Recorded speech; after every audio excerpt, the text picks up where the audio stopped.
Show from TurfCast Podcast here, just giving my predictions and thoughts ahead of the game between Burnley and Tottenham Hotspur this weekend at the Tottenham Hotspur Stadium.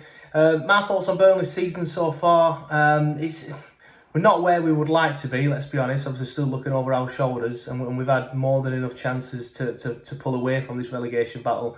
The last three home games have been Brighton, Fulham and West Brom, and out of that we've had 3 points, and that's just not good enough. And Burnley from the last few seasons would have put any lingering worries to bed with them run of fixtures from the last few seasons, but we haven't this time.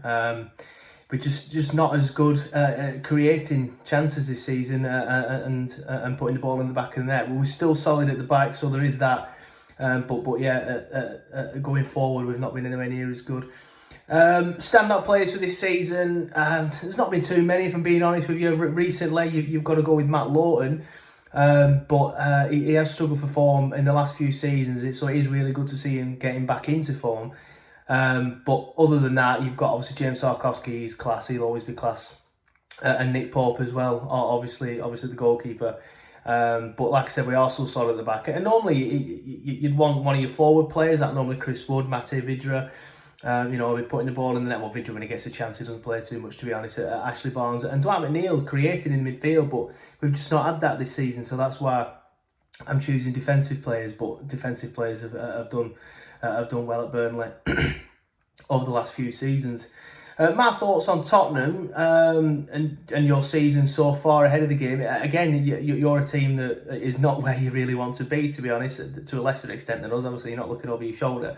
But every single season, Spurs seem to be talked about as potential title contenders, and every single season in the summer, it tends to be a case of, maybe this year they can finally do it. Like, look at them now, they've got Bale back, they've got Jose, they've still got Harry Kane, maybe they can do it. But for whatever reason, year on year, you don't come anywhere near to put it a bit bluntly.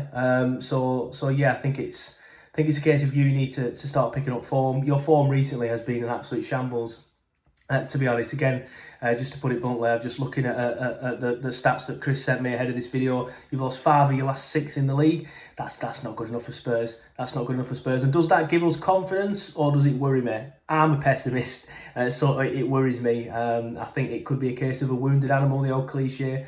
For Spurs, and you've got to look at it as a Spurs fan, haven't you? That this is a perfect chance to end this run of form, and you respect that as a Burnley fan. Obviously, you are going to look at these fixtures like that, but it's up to us to try and stop you from doing that. And fingers crossed, obviously for us, we can do it. Which Tottenham players worry me? There's obviously the obvious ones, isn't it? Harry Kane. I'm not sure if he's injured. I can never keep up with Kane's injuries at the minute. I'm not sure if he's injured or not at the minute, but obviously he worries me. He does like a goal against Burnley, and obviously Son.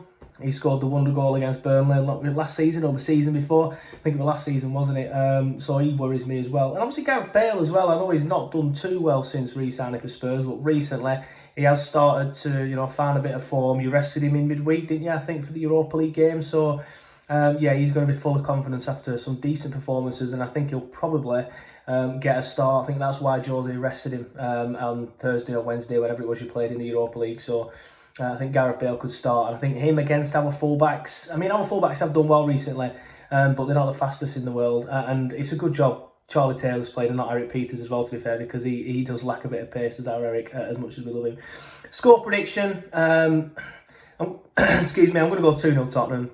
Not holding too much hope for this. We've not done very well recently, and you need it to boost it.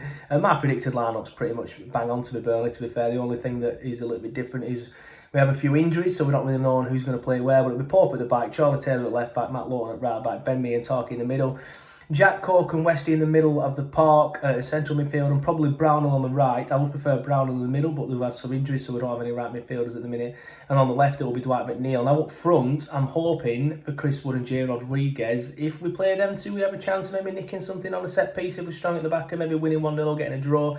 But again, we have had a few injuries, so it could easily be Mate Vydra and a young lad that we have called Mumbongo. Fingers crossed there's not that many injuries there. But I don't think Ashley Barnes will be back. Jay Rodriguez could be back, and Chris Wood could be back, so fingers crossed for that. Enjoy the game. I will be doing a watch along. I don't know if Chris does that as well, but if you fancy a bit of a Burnley perspective for a watch along, or a laugh if you're beating us 4-0, please feel free to jump over. Just try not to give me too much abuse. But yeah, fingers crossed for Burnley, and good luck for the game.